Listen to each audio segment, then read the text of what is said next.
Bacakan puisi sebagai ungkapan rasa terima kasih masyarakat Kota Makassar kepada Bapak Gubernurku ku sayangi. 10 tahun dia telah kucurkan keringatnya. 10 tahun dia terjaga untuk menjaga kita. 10 tahun dia menggenggam tangan kita dan membawanya ke titik sempurna.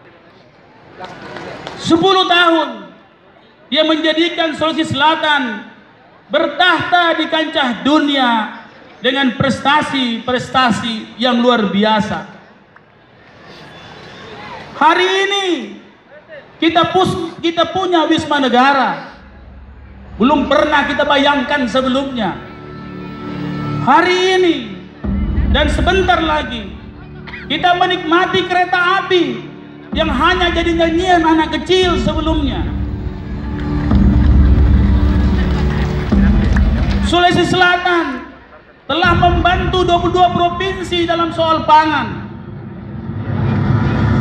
Kami bangga karena dia.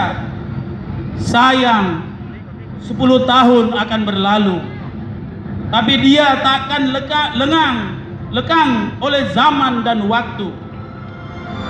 Kami bangga dengan dia. Dia gubernur kesayangan kami, Syahrul Yassin Limpo. Terima kasih.